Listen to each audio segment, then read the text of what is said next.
कविता अपने ऑफिस में काम कर रही होती है, लेकिन पहले की तरह अब उसका मन काम में नहीं लग रहा है। न जाने किन ख्यालों में खोई है। कंप्यूटर खोलकर कुछ भी टाइप किए जा रही है और पिछले 2-3 दिनों से स्टाफ के लोग भी उसकी तरफ देख रहे हैं। मानव, जो कि उसका सीनियर है, वह उसे आवाज़ देता है। मानव थोड़े ऊंचे आवाज़ में कविता से कहता है, क्या कर रही हो कविता? तुम होश में तो हो? तुम्हें पता भी है तुम्हें क्या काम दिया गया है और तुम क्या कर रही हो? कविता अपने कंप्यूटर की तरफ देखती है। वह कंप्यूटर में पिछले महीने दिया गया काम कर रही थी। कविता उदास चेहरे के साथ मानव से माफ़ी मांगती है और अपने काम में लग जाती है। सभी कर्मचारी लंच ब्रेक में एक साथ खाने के लिए बैठे हैं, लेकिन कविता अकेली एक टेबल पर बैठी है। उसका टिफ़िन तो खुला है, लेकिन वह खाना खा नहीं रही। सभी स्टाफ यह सब देख रहे हैं और आपस में बातें करने लगते हैं। रुचि कहने के लिए तो कविता की अच्छी फ्रेंड है, लेकिन सबसे पहले वही उसके खिलाफ बोलती है। रुचि कहती है, पता नहीं कहाँ खोई रहती है। ऐसा लगता है जैसे इसको अब इस ऑफिस में काम करने का मन ही नहीं है। सभी के जीवन में परेशानी होती है, लेकिन उनको ऑफिस तक नहीं लाना चाहिए। अपने ग्रुप में बैठा एक स्टाफ अंदर की बातें बताते हुए कहता है कि सुनने में आया है कि कविता की सगाई टूट गई है, जिस वजह से वह इस तरह बिहेव कर रही है।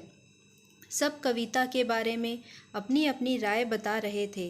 तभी वहाँ पर मैनेजर संतोष आ गए और उन्होंने सबको तुरंत मीटिंग के लिए रूम में आने के लिए कहा। शायद उन्होंने स्टाफ की बातें सुन ली थी। उन्होंने सबको ऊंची आवाज़ में कहा, काम की बातें छोड़कर तुम इन फालतू की बातों में ज़रूरत से ज़्यादा ध्यान देते हो। काम पर ध्यान दोगे तो तुम्हारे लिए अच्छा होगा। सबकी तरफ देखते हुए उन्होंने पूछा, कविता कहाँ है? तब तक कविता दरवाजे पर पहुंच चुकी थी और उनसे अंदर आने के लिए परमिशन मांग रही थी। मैनेजर ने उस पर चिल्लाते हुए कहा, कविता, तुम्हारी यह मनमानी यहाँ नहीं चलने वाली। मीटिंग में सबको तुरंत आना है और तुम हो कि अब आ रही हो? कविता अपनी नज़रें नीचे रखते हुए मैनेजर की बातें सुन रही थी। कविता ने मैनेजर से देरी से आने के लिए माफ़ी मांगी।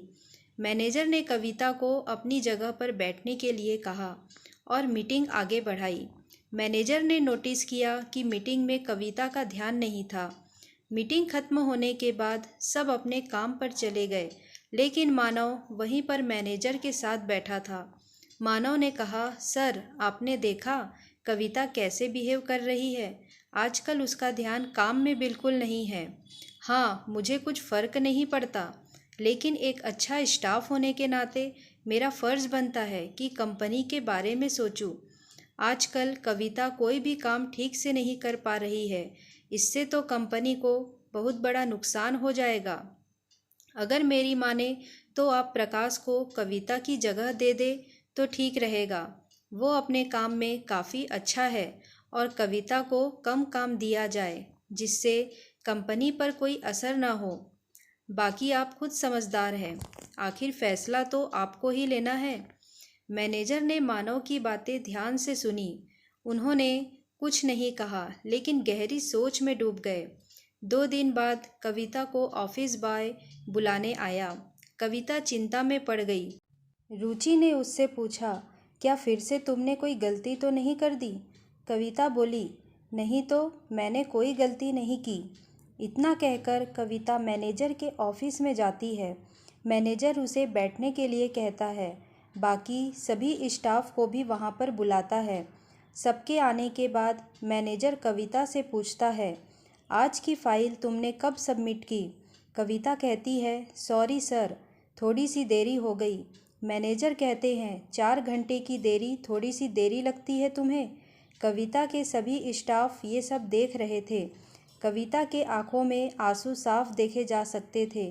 कविता बोली, इस बार माफ़ कर दीजिए सर, अब आगे से मैं कभी आपको शिकायत का मौका नहीं दूंगी। मैनेजर बोला, अब तुम्हें तुम्हारे काम में हेल्प करने के लिए तुम्हें सपोर्ट दिया जाएगा। सभी स्टाफ हैरान थे।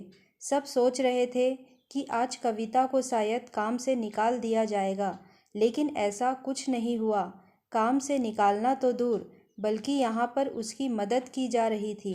मैनेजर ने अपनी बात आगे बढ़ाते हुए कहा, कविता, मैं जानता हूँ आजकल तुम एक कठिन परिस्थितियों से गुजर रही हो, पर इसमें कोई बुरी बात नहीं है। ऐसी परिस्थिति हम में से किसी के भी साथ हो सकती है। कभी कभी हम अपने आप को संभाल नहीं पाते हैं, तब हमारे अपनों की यह जिम्मेदारी होती है कि हमारे उन कठिन परिस्थितियों में सहारा बने। मैनेजर बाकी स्टाफ से भी कहता है, मुझे आप लोगों से ऐसी उम्मीद नहीं थी। जहां आपको कविता का सहारा बनना चाहिए था, वहां आप तो उससे बुरा बर्ताव करने लगे। मैनेजर ने मानव की तरफ देखते हुए कहा, मानव, तुम शायद भूल गए हो कि 2 साल पहले जब तुम 15 दिनों तक अपने गांव गए थे, तब तुम्हारे हिस्से का सारा काम कविता ही करती थी। उसके कहने से ही कंपनी ने तुम्हारी जगह किसी और को नहीं रखा था। मानव की नज़रें शर्म से झुक जाती है और वह कविता से माफ़ी मांगने लगता है। रुचि को भी अब एहसास हो जाता है कि उसने अपने दोस्त के साथ अच्छा नहीं किया है। सब ने मिलकर कविता से माफ़ी मांगी और उससे वादा किया कि उसको जो भी मदद चाहिए वह सब मिलकर करेंगे।